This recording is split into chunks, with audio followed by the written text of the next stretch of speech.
नमस्कार, मैं हूं मीनाक्षी गुप्ता और आप देख रहे हैं नेक्स्ट 9 लाइव और स्वागत है आपका हमारे इस खास कार्यक्रम में।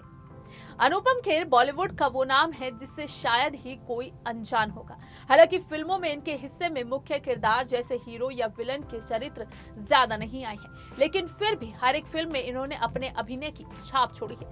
अनुपम इस फिल्मी दुनिया में कभी किसी विशेष इमेज में नहीं बंधे और उन्होंने लगभग सभी प्रकार के किरदारों के साथ न्याय किया। उनका एक्टिंग के प्रति यही समर्पण उन्हें चरित्र अभिनेता के साथ कमर्शियल फिल्मों, हॉलीवुड की फिल्मों और सीरियल के अलावा भारतीय रंगमंच पर भी श्रेष्ठ अभिनेताओं के साथ प्रथम पंक्ति में लाकर खड़ा करता है। केवल बॉलीवुड में ही लगभग 500 से ज्यादा फिल्में हैं जिनमें अनुपम ने काम किया है। अनुपम हमेशा से रंगमंच पर सक्रिय रहे हैं और अभी भी उनका नाटक कुछ भी हो सकता है पूरे भारत में बहुत ज्यादा पसंद किए जाने वाला नाटकों में से एक है, जिसका की फिल्म, टेलीविजन और यूट्यूब जैसे मंच के होते हुए भी इतना प्रसिद्ध होना अपने आप में एक बड़ी उपलब्धि है। इसके अलावा अनुपम डायरेक्शन और प्रोडक्शन का भी काम देखते हैं और अपना एक एक्टिंग स्कूल भी चलाते हैं। राजनीति से इनका सीधा कोई संबंध नहीं है, फिर भी अनुपम खेर देश के एक जिम्मेदार नागरिक के समान अपने विचार खुलकर अभिव्यक्त करते रहते हैं, जो उन्हें और लाइमलाइट में ले ही आते हैं। अनुपम खेर वैसे तो कश्मीरी पंडित है, लेकिन इनके पिता की नौकरी शिमला में होने के कारण इनका जन्म भी वहीं 7 मार्च 1955 को हुआ। इनके पिताजी का नाम पुष्कर खेर था, जो कि वन विभाग में क्लर्क के पद पर कार्यरत थे, जबकि मां दुलारी खेर गृहिणी थी। अनुपम का अपने माता पिता से काफी लगाव रहा है, जो कि समय समय पर अब भी अनुपम के सोशल मीडिया अकाउंट के जरिए दिखाई देता है। अनुपम की प्रारंभिक शिक्षा शिमला के ही डीएवी स्कूल से हुई है। इन्होंने पंजाब यूनिवर्सिटी से अपनी ग्रेजुएशन की, नेशनल स्कूल ऑफ ड्रामा से अनुपम ने अपनी पोस्ट ग्रेजुएशन की। इसके अलावा और इन्होंने थिएटर और ड्रामा में भी ग्रेजुएशन किया है। अनुपम के परिवार में माँ दुलारी खेर, पत्नी किरण खेर और किरण का ही बेटा सिकंदर है, जिसे अनुपम ने अपना नाम दे रखा है, इसलिए सिकंदर भी खेर सरनेम का ही प्रयोग करते हैं। अनुपम और सिकंदर के बीच का संबंध बिल्कुल भी सौतेले पापा बेटे जैसा नहीं है और अनुपम अपने बेटे को बॉलीवुड में लाने का एक प्रयास भी कर चुके हैं। सिकंदर भी अनुपम और किरण की तरह ही एक्टर हैं। किरण खेर के साथ अनुपम की दूसरी शादी है। इससे पहले उनका विवाह मधुमालती से हुआ था, जो कि एक अरेंज मैरिज थी, जबकि अनुपम किरण को कॉलेज के दिनों से जानते थे, लेकिन शादी से पहले दोनों सिर्फ अच्छे दोस्त थे। इन सब के अलावा अनुपम खेर के छोटे भाई राजू खेर भी बॉलीवुड में एक सफल एक्टर हैं और राजू की बेटी वृंदा खेर भी बॉलीवुड में ही है। अनुपम को फिल्मों में आने के लिए काफी समय तक संघर्ष का सामना करना पड़ा था। 1984 में सारांश फिल्म में अपनी उम्र से ज्यादा उम्र के व्यक्ति का काम मिलने के पहले तक अनुपम के दिन बहुत मुश्किल से बीत रहे थे। अनुपम ने अपने उन्हीं दिनों की प्रेरणा से एक किताब the best thing about you is you भी लिखी है, जो अब हिंदी में भी उपलब्ध है। अनुपम ने इसके हिंदी वर्जन आप खुद ही बेस्ट हैं के रिलीज के समय कहा था कि किसी को सफल होने के लिए उस व्यक्ति में सर्वोत्तम को पाने की तीव्र आकांक्षा होनी चाहिए और वास्तव में ये किताब हर पाठक को अपनी मेहनत से असफलता को सफलता में बदलने की प्रेरणा देती है। खेर ने अपने टीनेज के दिनों को याद करते हुए एक बार कहा था कि उनके पिताजी ने उनके स्कूल के एग्जाम में फेल होने पर उन्हें बड़े होटल में ट्रीट दी थी, क्योंकि उनका कहना था कि कभी असफलता से ना घबराओ, बल्कि इसे सफलता में बदलने के लिए और मेहनत करो। शायद यही बातें उनके मुंबई में संघर्ष के दिनों में प्रेरणा स्रोत रही होंगी कि एक ऐसा समय भी था जब अनुपम के पास खाने तक के पैसे नहीं थे। ऐसे में अनुपम निराश नहीं हुए और उन्होंने अपने संघर्ष के दिनों के भी मजे लिए।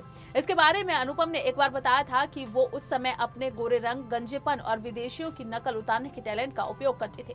इसके लिए वो किसी भी रेस्टोरेंट में जाते और विदेशी की तरह बात करते हुए पेट भर के खाना खाते और बिना पैसे दिए निकल जाते और लोग विश्वास ही नहीं कर सकते थे कि अनुपम कोई विदेशी व्यक्ति नहीं बल्कि भारतीय है।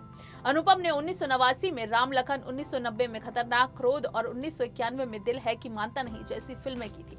फिर 1994 में अनुपम की फिल्म हम आपके हैं कौन आई, जिसकी शूटिंग के दौरान ही अनुपम को फेस पैरालिसिस हो गया, जो कि किसी भी एक्टर के लिए सबसे मुश्किल की घड़ी होती है। लेकिन अनुपम ने हार नहीं मानी और इसके साथ ही ये फिल्म पूरी की और आगे भी काम जारी रखा। 1995 में अनुपम ने एक एंटरटेनमेंट कंपनी खोलने का फैसला किया, जिसका किरण खेर ने विरोध किया था, लेकिन फिर पति की इच्छा और परिस्थिति को समझते हुए किरण ने वापस काम करना शुरू कर दिया था। इसके बाद दिलवाले दुल्हनिया ले जाएंगे, कुछ कुछ होता है, सूर्यवंशम, कहो ना प्यार है, जोड़ी नंबर 1 आई, फिर 2004 में बल्ले बल्ले, अमृतसर टू LA, तुमसा नहीं देखा, शर्त, आवारा आबरा कडाबरा, वीर जारा, कौन है जो सपनों में आया और गर्व जैसी फिल्मों में काम किया। इन सभी फिल्मों में अनुपम का किरदार कहीं छोटा तो कहीं बड़ा था, लेकिन ये तब भी तय था कि फिल्म में उनकी एक अलग पहचान होती थी और वो दर्शकों का ध्यान खींचने से कहीं भी नहीं चूकते थे। और इस तरह से उन्होंने अपनी अदाकारी और अभिनय कौशल से हर एक फिल्म में अपनी एक अलग पहचान बनाई।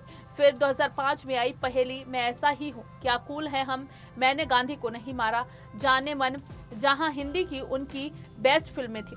वहीं इसी साल इंग्लिश में आई फिल्म गांधी पार्क ने भी दर्शकों का ध्यान खींचा। इसके बाद 2006 में आपकी खातिर, घोंसला का घोंसला, होप एंड लिटिल शुगर, विवाह, अपना सपना, मनी मनी, शकला का बूम बूम और 2007 में बुड्ढा मर गया है, हे बेबी, धोखा, अपना आसमान, कुछ खट्टा कुछ मीठा, लागा चुनरी में दाग, जर्नी ऑफ वुमेन, गौरी जैसी कई फिल्में की। फिर 2008 से लेकर 2010 तक भी अनुपम की फिल्मों का सिलसिला यूं ही जारी रहा, जिनमें मुख्य नाम है a Wednesday, the end of line, victory, Sankat city, morning walk, it's a mismatch, Tere Sang, a kidult love story, life partner, Dil Bole Hadippa, wake up Sid, Pyaar impossible, striker, apartment rent at your own risk, Badmaash company, Lamhaa, the untold story of Kashmir, the desire, a journey of women थी। इसके बाद अगले कुछ सालों में यमला पगला Deewana, Yeh Faasle, Game, Naughty at 40, Aaga, The Warning, Sahi Dhandhe, गलत बंदे, क्या सुपर कूल है हम, जब तक Hai Jaan, Chashme Baddoor, baby, dirty, politics, MS Dhoni जैसी बहुत सी फिल्में की और ये क्रम अब भी जारी है। इस साल आई अयारी भी काफी सुर्खियां बटोर रही है। अनुपम का विवादों से विशेष रिश्ता रहा है। वो चाहें या ना चाहें, उनके दिए बयानों से सोशल मीडिया पर उठाए गए मुद्दों की चर्चा अक्सर मीडिया में सुर्खियों का विषय रहती है। फिर चाहे वो आमिर खान के असहिष्णुता पर दिए गए बयान पर कटाक्ष रखना हो, या फिर अपने विचार व्यक्त करना हो, या फिर कश्मीरी पंडितों के मुद्दे पर खुलकर बोलना, अनुपम कभी अपनी अभिव्यक्ति की स्वतंत्रता के उपयोग से पीछे नहीं हटते। यहाँ तक कि देश के सर्वोच्च पुरस्कारों में से एक पद्मश्री मिलने पर भी अनुपम खेर विवादों से नहीं बच सके। अनुपम के समकालीन अभिनेता रहे और कई बार अनुपम के साथ नेगेटिव और कॉमेडी रोल कर चुके कादर खान ने अनुपम के बारे में कहा कि उन्होंने ऐसा कुछ नहीं किया कि उन्हें पद्मश्री मिल सके। ये सब उनकी सरकार को और संबंधित अधिकारियों की गई चापलूसी का परिणाम है और कादर खान कभी ये नहीं कर सकते। मधुर भंडारकर की फिल्म इंदु सरकार में भूमिका निभाने वाले अनुपम ने उस समय भी अपनी राय व्यक्त की थी, जब इस फिल्म को सेंसर बोर्ड द्वारा रोक लगा दिया गया था। अनुपम ने कहा, सेंसर बोर्ड में जो हो रहा है वो दुर्भाग्यपूर्ण नहीं है, बल्कि सेंसर बोर्ड की मूर्खता भी है।